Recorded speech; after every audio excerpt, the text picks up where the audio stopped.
Salam, hörmətli müəllimlər, əziz MİQ və sertifikasiya müdavimləri, hər birinizi xoş gördük. Bugünkü videoda sizinlə İON sınağımın izahını paylaşmaq istəyirəm.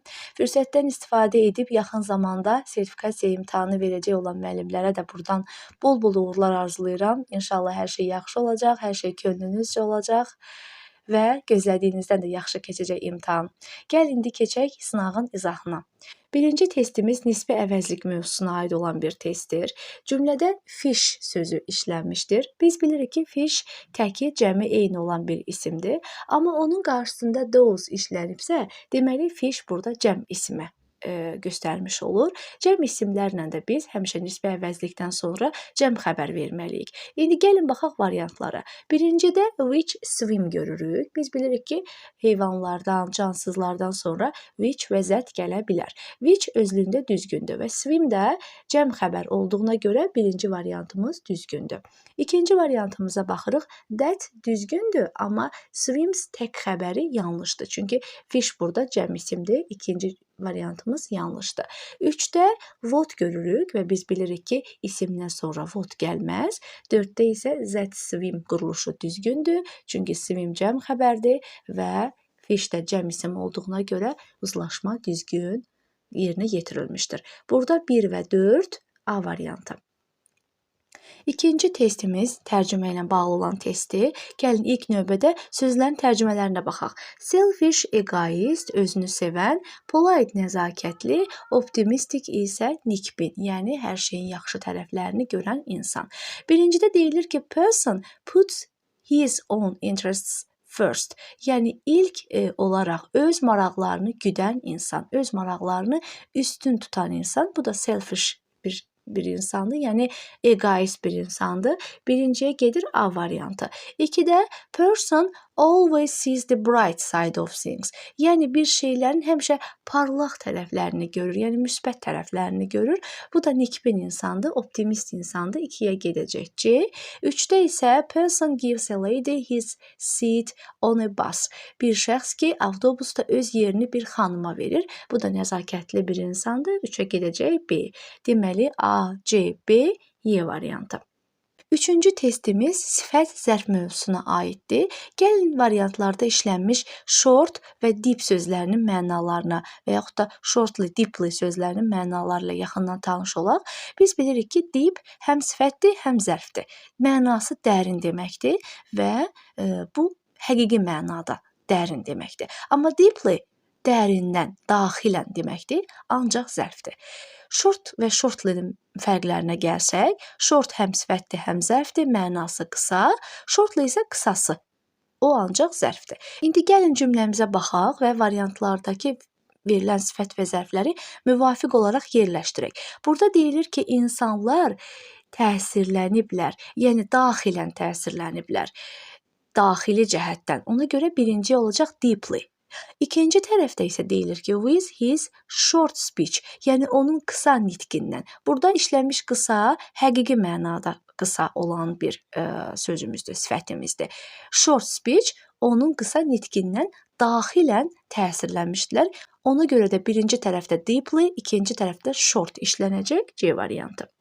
Dördüncü testimiz preposition testidir və biz burada angry fe'lini görürük. Angry with ilə işlənir və növbəti tərəflərdə isə apologized fe'lini görürük. Apologize özündən sonra canlı gələndə to, cansız gələndə for-la işlənir. Yəni apologize to somebody for something. Ona görə də birinci tərəfdə with, ikinci tərəfdə to, üçüncü tərəfdə for olaraq cavab Y variantı olmuş olur.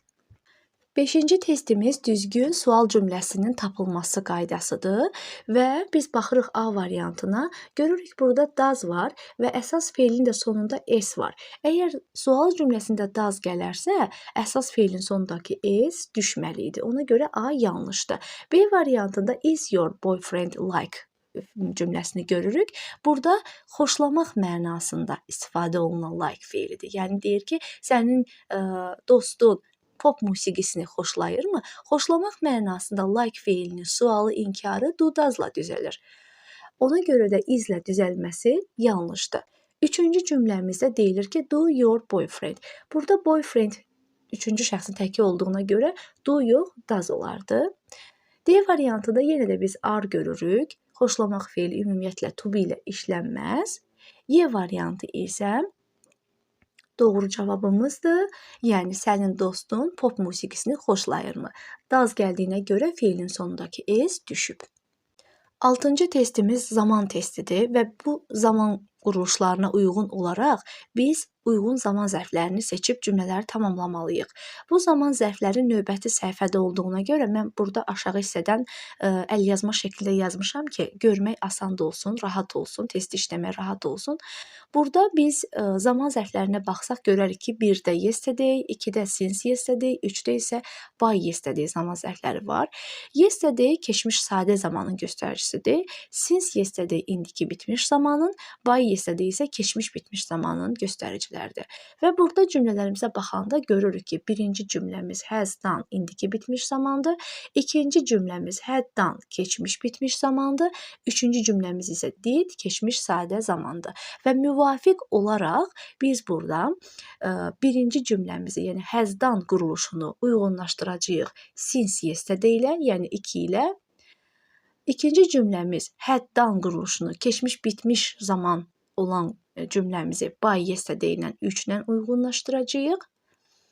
Üçüncü cümləmiz olan did a lot of exercises, yəni keçmiş sadə zaman olan cümləmizi isə birinci ilə, yəni yesterday ilə uyğunlaşdırmış olacağıq. Yəni 1-də since yesterday, 2-də by yesterday, 3-də isə yesterday zaman zərfləri verərək cümlələrimizi tamamlayırıq.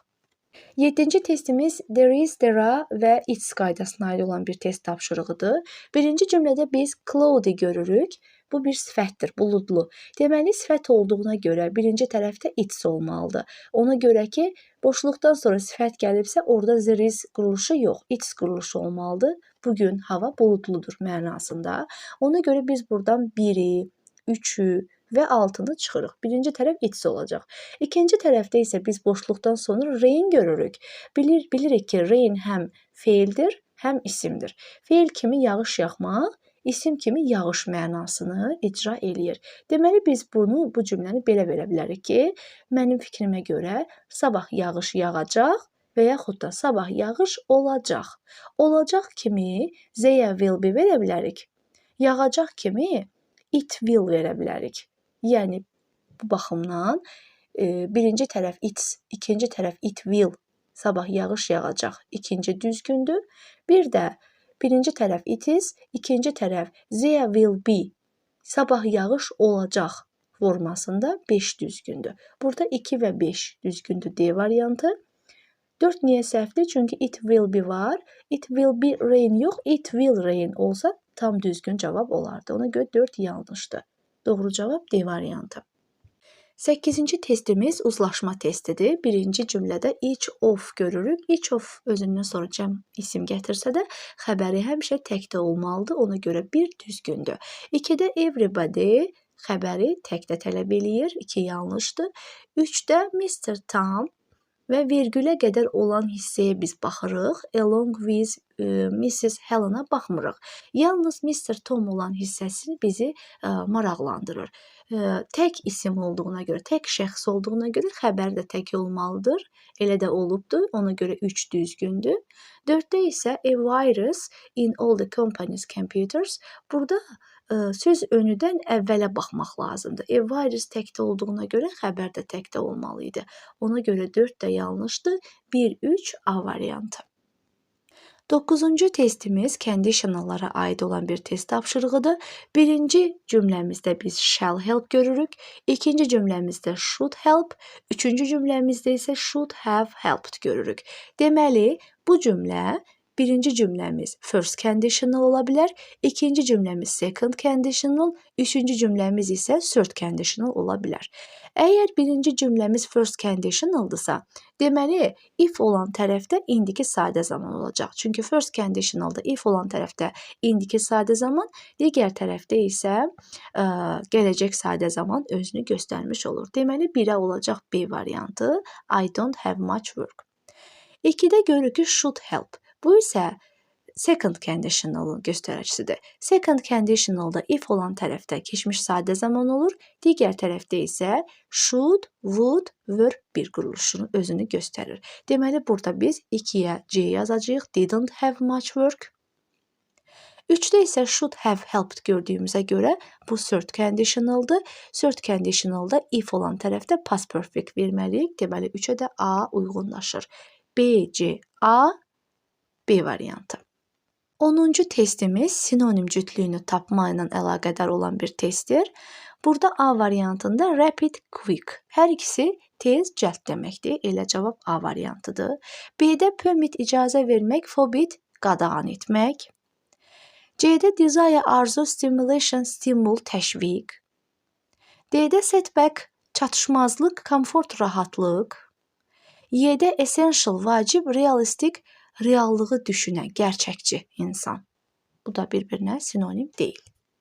11-ci testimiz bağlayıcı ilə əlaqədar olan bir test tapşırığıdır. Cümlənin mənası belədir ki, prezidentin nitqi uzun idi, heç kəs marağını itirmədi. Deməli, bu cümlələr arasında ziddiyyət var. Prezidentin nitqi uzun olsa da, yəni baxmayaraq ki, prezidentin nitqi uzun idi, heç kəs marağını itirmədi. Ona görə ziddiyyət bağlayıcılarını biz bura yerləşdirməliyik. 3, 4, C variantı. 12-ci testimiz mürəkkəb tamamlıqla əlaqədar olan bir test tapşırığıdır. Birincidə biz made görürük. Make fe'linin keçmişi və özündən sonra canlı gələndə to-suz məstər gəlməlidir. Bir səhvdir. 2-də isə make ifadələrin tərkibində özündən sonra to-lu məstər gətirə bilər. 2 düzgündür. 3-də expect 3-cü qrup feillərdəndir və to-lu məstər gətirməsi düzgündür. 4-də see 2-ci qrupdandır, to-lu məstər gətirməz, 4 yanlışdır. 5-də want 3-cü qrupdandır, to-lu məstər gətirib düzdür. 6-da here 2-ci qrupdandır, to-lu məstər gətirməz, 6 səhvdir. Deməli, doğru cavablar 2, 3, 5, D variantı. 13-cü testimiz qısa təsdiq, qısa inkar cavablarla bağlı olan bir test tapşırığıdır. Burada diqqət olunmalı məqam ondan ibarətdir ki, burada need feilini biz görürük. Need feili bildiyimiz kimi həm əsas feil ola bilir, həm də modal feil ola bilir. Əsas feil kimi needdən sonra to-lu məstər gələ bilər, isim gələ bilər və ya gerund gələ bilər. Amma modal kimi needdən sonra ancaq to-suz məstər gəlir, yəni bir infinitiv gəlir. Burada gördüyümüz kimi information isimdir. Need deməli burada main verbdir, əsas feildir. Əsas feil kimi needin sualı, inkarı, qısa cavabı, tag question'ı özü ilə düzəlməz. İndiki zamanda dudazla, keçmiş zamanda didlə və s. bu şəkildə düzələr. Yəni əsas feil kimi özünü aparar. Ona görə birincidə so need olan variantı biz çıxırıq. Çünki əsas feil olaraq özü ilə düzəlməz. 1 səhvdir, 2 düzdür, dazla düzəlibdir. 3-də my friend needn't. Gördüyümüz kimi inkarı özünə artırılıb. Bu da səhvdir. Bu da modal olan need-ə aiddir. 4-də isə əsas olan need kimi doesn't veribdir. 4-də düzgündür.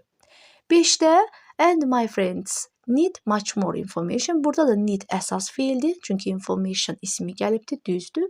6-da isə needn't inkarı özünə götürübsə, deməli bu modala işarədir. Əsas feil kimi inkarı need özünə götürməz. Deməli 6-da yanlışdır. Burada doğru cavablar 2, 4, 5 Y variantı.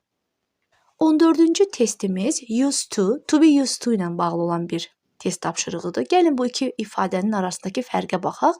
Used to keçmişdə adət vərdiş halını almış hərəkətlərdə istifadə olunur. Yəni bir zamanlar mən bunu edərdim, uşaqlığımda mən bu işləri görərdim mənasında. To be used to isə alışmaq, öyrəşmək kimi tərcümə olunur. Və to be used to-dan sonra həm isim gələ bilər, həm də ing gələ bilər. Used to-dan sonra isə yalnız feil gəlir. İndi gəlin baxaq variantlarımıza. Burada deyilir ki, Araz New Yorkda çətin bir yaşam keçirdi. O, bir də deyilir ki, belə çox insana alışmamışdı. Burada to be used to ifadəsi görürük. Özündən sonra isim gətirib düzgündür. Yəni çox insana alışmamışdı. İkincidə used to feilini görürük. Burada keçmişdə adət vərdiş halını almış hərəkəti göstərən bir feildir. Özündən sonra isim gəlməz. 3-də deməli to be used to ifadəsini biz görürük, alışmaq feilini görürük. Özündən sonra ing-li feil gələrdi, to-lu feil yox. 3 yanlışdır. 4-də didn't used to ifadəsini görürük. Yenə də keçmiş zamanda adət vərdiş halını almış hərəkətləri göstərən bir ifadədir. Özündən sonra feil gəlibdir. 4 düzgündür. 5-də isə to be used to ifadəsi özündən sonra ing-li feil gətirib. Bu da düzgün ifadədir. Mənaları isə belədir ki, birinci cümlədə deyilir ki, o belə çox insana alışmamışdı. 4-də deyilir ki, o belə izdihamlı yerlərdə yaşamazdı. 5-də isə deyilir ki, o belə izdihamlı yerlərdə yaşamağa alışmamışdı. 1, 4, 5 C variantı. 15-ci testimiz like feilinin tərcümələri ilə bağlı olan, müxtəlif tərcümələrinə aid olan bir test tapşırığıdır. Biz bilirik ki, like oxşamaq mənası var, xoşlamaq mənası var, istəmək mənası var. İndi gəlin burada hər sualın özünə uyğun müvafiq cavabını tapmağa çalışaq. Birdə deyilir ki, what is she like? Yəni bu sualın mənası o deməkdir ki, o necə birisidir? Yəni daxili cəhətdən, xarakter cəhətdən necə birisidir? Buna uyğunlaşdırırıq ki, she is kind and intelligent. O çox mehriban və zəkalı birisidir. Ona görə 1-ə D uyğunlaşır. 2-də what does she like? Bu isə o deməkdir ki, o nəyi xoşlayır? She likes dancing. O rəqs etməyi xoşlayır. 2-yə C. 3-də what would she like? O nə istəyərdi? Burada istəmək mənasında. Biz də cavabında deyirik ki, she would like a cup of tea. O bir fincan qəhvə istəyərdi. Ona görə 3-ə B. 4-də isə how is she? O necədir? Yəni vəziyyəti necədir? She is very well today. O bugün yaxşıdır. 4-də də A. 1D, 2C, 3B, 4A cavabları ilə uyğunlaşır. 16-cı testimizdə doğru inkar cümləni tapmalıyıq. A variantında no one görürük və bu özü bir inkar ifadədir və biz bilirik ki, bir sadə cümlənin daxilində 2 inkar olmaz və burada nothing-in işlənməyi artıq yanlışdır. Ona görə A variantını biz çıxırıq. B variantında neither nor görürük. Neither nor ifadəsinin xəbəri özünə ən yaxın isimlə uzlaşır. Burada xəbərimiz have-dir və özünə ən yaxın isim isə wife ismidir və o da tək isimdir. Ona görə have yox, has olardı. B yanlışdır. C variantında biz hardly görürük. Hardly özü inkar hissəcikdir, yəni nota bərabərdir. Hardly-dən sonra somebody gəlməyi yanlışdır. Çünki inkardan sonra some və onun törəmələri gəlməz. İnkardan qabaq gələ bilər, inkardan sonra some və onun törəmələri gəlməz. Əvəzinə any və onun törəmələri işlənməlidir. D variantında yenə də neither nor görürük və xəbəri ən yaxın olan isimimiz cəmdir. Burası düzgündür, amma burada also ifadəsi işlənmişdir. Also inkar cümlələrdə işlənməz. O ancaq təsdiq cümlələrdə işlənir. Ona görə D də yanlışdır. Y variantı bizim düzgün variantımızdır. Çünki none of-un xəbəri tək də ola bilər, cəm də ola bilər. Ona görə Y düzgün cavabımızdır.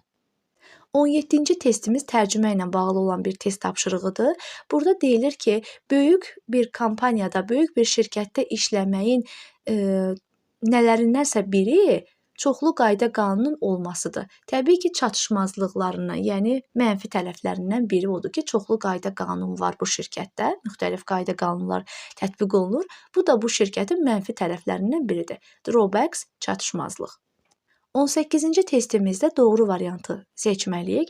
A variantında a number of görürük. A number of özündən sonra cəm isim, cəm xəbər gətirməlidir. TX təkdə olduğuna görə A-nı çıxdıq. B variantında the number of özündən sonra cəm isim, amma tək xəbər gətirir. Ona görə B düzgündür. C variantında biz dedik ki, neither nor-da xəbər ən yanındakı isimlə uzlaşır. B-nə görə nous olmalıydı. C yanlış. D variantında both and-in xəbəri cəm olmalıdır. Y variantında not only but also-nun xəbəri də ən yaxın isimlə uzlaşır. Mazəyə görə burada goes olmalıydı. 19-cu testimizdə belə bir atalar sözü var. Let sleeping dogs lie. Yəni yatan iti oyandırma, hər şeyi çox açıb ağartma, məsələnin çox ciddinə getmə. Stop discussing an issue. B variantı. 20-ci testimiz tək question aid olan bir test tapşırığıdır və biz burada əvvəlcə vergülə qədər olan hissənin zamanını təyin eləməliyik. Just arrived görürük biz burada. Just arrived indiki bitmiş zamana işarə verir. Çünki just indiki bitmiş zamanı zaman zərfidir. Deməli burada apostrof is has-in qısaltmasıdır. Has just arrived. Ona görə tək questionda birinci tərəf əgər təsdiqdirsə, ikinci tərəfi inkar olması nəzərə alaraq hasn't she Y variantı düzgün cavabımız olur. Hörmətli müəllimlər, iyun sınağının birinci hissəsinin izahından bu qədər. İnşallah növbəti videomuzda ikinci hissənin də izahını sizlərə təqdim edəcəyəm. Hələlik.